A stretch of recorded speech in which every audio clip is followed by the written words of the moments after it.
The Weekly starts now.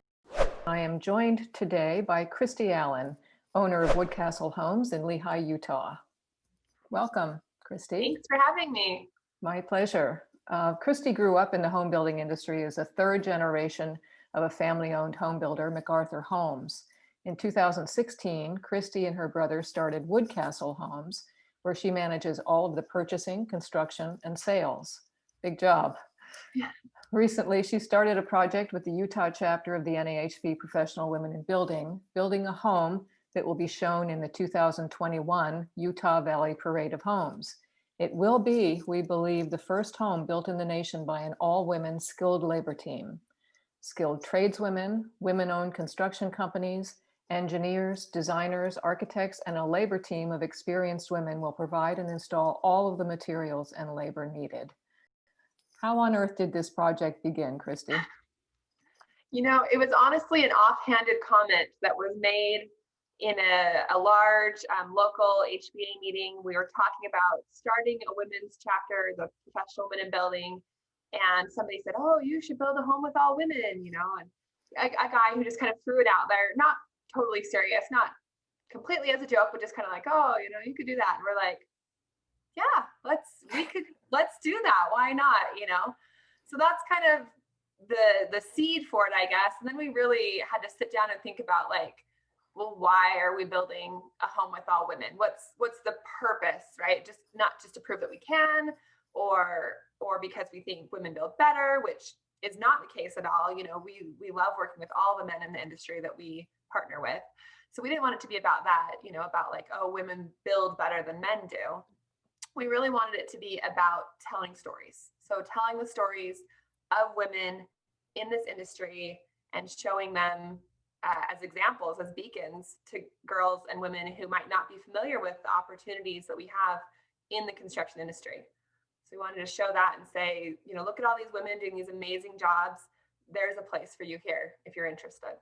And that's a great thing to be doing, because we know that we need more people in the industry, period, and certainly more women. So tell us about the home. Is it different because it's being designed and built by women? It is a little bit different, yeah. It's about 3,200 square feet. We designed it not for a particular person, but with sort of a small family in mind. And most of us are both business owners or in the industry, you know, working in some capacity, whether that's owning our business or working for someone else. But also most of us have children in various stages of growth, you know, different ages. So we kind of planned it around, I think, sort of ourselves, really, as we were thinking about it. You know, a woman, what would this home look like for a woman who was, you know, engaged in her job, but also being there, being present with her family? How could we make that space work for everyone? And we did some unique things in the basement. We have sort of a jungle gym built in. We have planned for monkey bars attached to the floor trusses, you know, different things like that. In Utah, obviously very cold in the winter, need a place for our kids to like burn off their energy if we're stuck inside. So those kind of things where we just try to be mindful of, if this was our home, how would we best want to use it with our family? Yeah, that's such a cool idea. You know, there's an awful lot of things that are changing in homes right now due to the pandemic and just, you know, people's figuring out that they have different needs. So that sounds like it's really meeting a need that you've discovered. Yeah. Hopefully. So what happens to the home after it's built and shown at the Parade of Homes?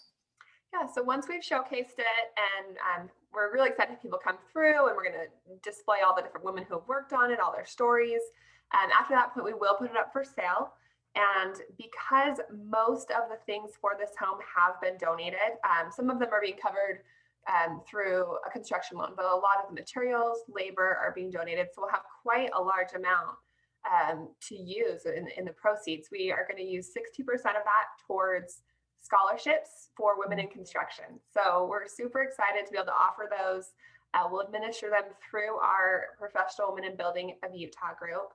And those will be offered to women in construction management programs, in trades programs, really in any aspect of training that will help women, you know, get a foothold in construction. So that will be awesome. 20% will also be given towards a local charity, which works specifically with helping women and families get back on their feet after they've been victims of domestic abuse. So we like to imagine that those two things are going to actually work hand in hand. We hope to be able to offer scholarships as well to some of these women as they're trying to get back on their feet, get into the workforce. But we will be supporting that local charity as well. And then the last 20% we're going to use within our council for education, for events, to really try and get the message of the house that she built out locally, throughout the state, and then nationally if we can. We really want to share that message and share those stories. Oh, that's a great idea. I was just going to say, I'm hoping that you're already hearing from some people in the industry that they're interested in this project and maybe thinking, about doing it themselves and getting some idea from you all, whether it's feasible and how it turns out. So that's a great idea. Yeah. Where can those people and other people who are interested in the home find out more information about it? So we have our website set up. It's utahpwb.com. And then there's a link there to the house that she built. We're on Instagram as the house that she built, as well as Facebook. So you can follow along and see all the women involved and the stories and the ups and the downs and the challenges and how we're solving some problems along the way. We're trying to be, very open about that and what's going on with the home. You can also reach out directly to me if you'd like. It's Kristi, Kristi at utahpwb.com. And I'm more than happy to answer questions or put you in touch with someone on our council. This is for sure a huge group effort. It's not all just me doing all of this. We have an amazing council of women, and we've sort of divided the responsibility and shared in that, which is definitely something that you'll want to do if you want to do a project like this locally. Again, it's all volunteers. I'm not being paid. None of my council's being paid. So it's a big project. Definitely, you need a group of amazing women to share the load. Well, congratulations for starting this, and I'm sure for making a great finish with it as well. And I bet that there are some other people in the industry who are not women could look at the troubles that you've had or the problems that you've solved over the course of building this home and learn from those as well. So I hope we can get this out to some folks and have them take a look at what you're doing. Absolutely. And we would love to have any women involved in trades in the construction industry. We're interested in bringing women out from across the nation. If you'd like to come participate, we're still looking for additional plumbers, HVAC installers, electricians, all different types of trades. So if there are women who want to be involved, we would love to have you and tell your story. Excellent.